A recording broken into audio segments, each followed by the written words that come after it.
میٹھے میٹھے اسلامی بھائیوں اور مدنی چینل کے ناظرین، اس وقت ہم مسجد الاقصی کے قرب میں مسجد براق میں موجود ہیں۔ مسجد براق وہ جگہ ہے کہ جہاں پر سرکار دو عالم صلی اللہ علیہ وآلہ وسلم کا براق جو جنت سے آپ کی سواری کے لیے شب معراج کو لایا گیا تھا، وہ براق یہاں پر باندھا گیا تھا۔ سرکار دو عالم صلی اللہ علیہ وآلہ وسلم جب مکۃ المکرمہ سے یہاں مسجد الاقصی تشریف لائے تو آپ مسجد اقصی کی غربی جانب سے، اور یہاں پر جبریل امین علیہ السلام نے براق کو باندھ دیا تھا، اور یہ نشانی کے طور پر کھنٹی لگائی ہوئی ہے یہاں پر، تاکہ زیارت کرنے والوں کو اندازہ ہو جائے کہ براق یہاں باندھا گیا تھا۔ چونکہ سرکار دو عالم صلی اللہ علیہ وآلہ وسلم مسجد اقصی جانے سے پہلے یہاں پر پہلے رکے، اس لیے آج کا جو ہمارا سلسلہ ہے وہ ہم نے مسجد براق سے ہی شروع کیا ہے، اور اب انشاءاللہ عز و جل ہم مسجد الاقصی کی مین زیارت کی طرف بڑھتے ہیں۔ براق کے نقشے سم کے صدقے وہ گل کھلائے کہ سارے رستے مہکتے گلبن لہکتے گلشن، ہرے بھرے لیلا ہا رہے تھے نئے نرالے طرب کے ساما عرب کے مہمان کے لیے تھے۔ الحمدللہ عز و جل اس وقت ہم مسجد الاقصی شریف کے مین دروازے کے سامنے کھڑے ہوئے ہیں۔ بالکل اس دروازے کی سیدھ میں مسجد کا محراب شریف ہے، اور یہ بہت بڑا احاطہ ہے مسجد کا۔ یہاں تقریباً 10 دروازے ہیں جہاں سے لوگ مسجد الاقصی کی طرف آتے ہیں اور واپس جاتے ہیں، اور یہ بہت بڑا رقبہ ہے۔ تقریباً 5 لاکھ سے زیادہ نمازی یہاں پر نماز پڑھ سکتے ہیں۔ جمعۃ الوداع میں تقریباً یہ اندازہ لگایا گیا کہ یہاں پر 5 لاکھ سے زیادہ لوگوں نے نماز جمعہ پڑھی۔ وہ سرور کشور رسالت جو عرش پر جلوہ گر ہوئے۔ تو الحمدللہ ہم اب یہاں سے مسجد الاقصی کے اندر داخل ہوں گے۔ خوشی کے بادل امڑ کے آئے، دلوں کے طاؤس رنگ لائے، وہ نغمہ نعت کا سما تھا، حرم کو خود بجد آ رہے تھے۔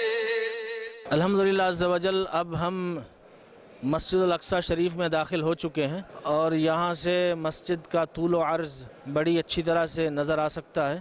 یہ عز و جلال اللہ، یہ عوج و کمال اللہ، یہ حسن و جمال اللہ، یہ حسن و جمال اللہ، معراج کو دولا جاتے ہیں یہ حسن۔ اس وقت ہم مسجد الاقصی شریف کے ممبر کے سامنے کھڑے ہوئے ہیں۔ میری بائیں جانب لکڑی کا بنا ہوا ایک خوبصورت بڑا سا ممبر ہے، یہاں پر خطیب جو ہے تو جمعہ کے دن خطبہ ارشاد فرماتے ہیں، اور میری دائیں جانب یہاں پر مسجد شریف کا محراب ہے۔ تجلی حق کا سیرا سر پر، صلاۃ و تسلیم کی نچھاور، دورو یا قدسی پرے جمع کر، کھڑے سلامی کے واسطے تھے، دورو یا قدسی پرے جمع کر۔ اور یہ کام زیادہ تر حضرت سلطان صلاح الدین ایوبی رحمۃ اللہ تعالی علیہ نے ہی کروایا ہے۔